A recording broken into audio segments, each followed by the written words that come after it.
Hello, my friends. Derek here from Bomb Socks, back with another week of Bomb Bites, where we feast upon the words of Christ, one bite at a time.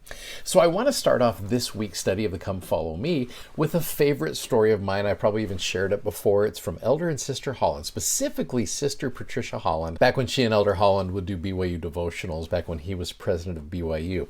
There's one particular talk that stood out to me, and this is Sister Holland speaking just in the tender way that she would. She said this: "Recently we experienced the worst windstorm Bountiful, Utah, is seen in several decades. Just as I was hearing news reports of semi-trucks, 20 of them, being blown over on the roadside, I looked out my lovely back window down toward our creek and saw one of our large trees go down with a crash.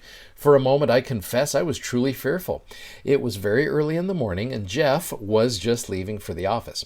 I said to him, 'Do you think this is the end? Is it all over or about to be?' And look at what she says here about Elder Holland. 'My husband, who has deep faith and endless optimism, took me in his arms and said, "No, but wouldn't it be wonderful if it were? Wouldn't it be wonderful if Christ really did come and his children really were ready for him? Wouldn't it be terrific if evil was finally conquered once and for all and the Savior of the world came down in the midst of the New Jerusalem to wipe away every tear from every eye?" Yes, my husband said, in a lot of ways, I wish it were the end. But it's not. It's just a stiff windstorm in Bountiful. We've got more work to do." And so I love that. Again, that optimism. We're going to kind of take that theme for the whole week. It's like, yeah, the Savior's second coming is going to happen. Is it going to happen today or tomorrow? Yeah, probably not. We still have a lot of work to do. So the context of this is you get into Joseph Smith Matthew, which is an interesting book. The Come Follow Me explains very well what Joseph Smith Matthew is. It says, Joseph Smith Matthew, located in the Pearl of Great Price, is the Joseph Smith translation of the last verse of Matthew 23 and all of Matthew 24. Joseph Smith's inspired revisions restore precious truths that have been lost. Verses 12 to 21 refer to the destruction of Jerusalem anciently, and verses 21 to 55 contain prophecies about the last days. Now, Jesus is talking, the context here, he's talking to his apostles about the destruction of the temple, the impending destruction of Jerusalem.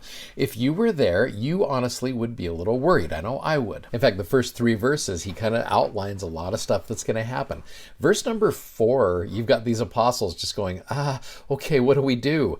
Jesus left them and went upon the Mount of Olives, and as he sat upon the Mount of Olives, the disciples came unto him privately, saying, "Tell us, when shall these things be which thou hast said concerning the destruction of the temple and the Jews? And what is the sign of thy coming and of the end of the world, or the destruction of the wicked, which is the end of the world?" So there are those two questions they want to know, is when and what. Okay, so when are these things going to happen, and what are the things that we should look for? So I love how Jesus gives the answer to the when. This is wonderful. You go all the way down to verse 46. "What I say unto one, I say unto all men.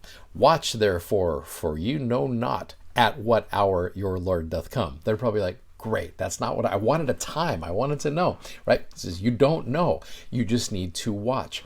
But then you've got the what, like what are some things that we need to look for, which most of this chapter talks about that. In fact, you get into just the first few verses right there. If you were one of the apostles, I know I would freak out when you see things like, "Ye shall be hated of all nations," verse number 7, "Many shall be offended, shall betray one another, hate one another.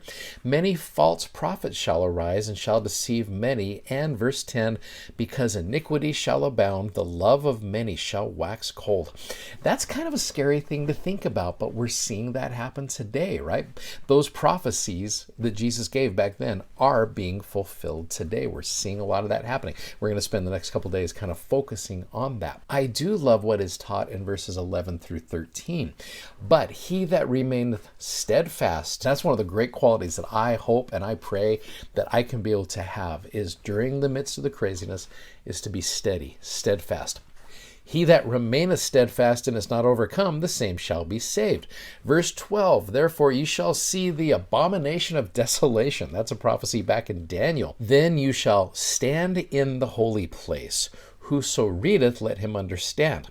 Then let them who are in Judea flee into the mountains. Whenever I see the mountains, I always think temple. So I want to connect those two verses together. You stand in the holy place and you flee to the mountain. Now, obviously, the temple is a wonderful place to be able to think about right there. The temple, the Old Testament mountain, where you go to that higher and holier place to be able to see things more clearly. So last year I did an episode for section 87 of the Doctrine and Covenants, which does say, stand in holy places and be not moved. Well, as I did this, we were in the middle of a pandemic. We were coming down off the pandemic, actually. And I had asked the question, what are some things that you do to be able to stand in holy places when you are not able to attend holy places? Because there was a great amount of time where we did not get a chance to be able to go to the temple, and we had to find a way to be holy, to be able to have holy thoughts, to be able to have holy practices, and to be able to make ourselves that holy place.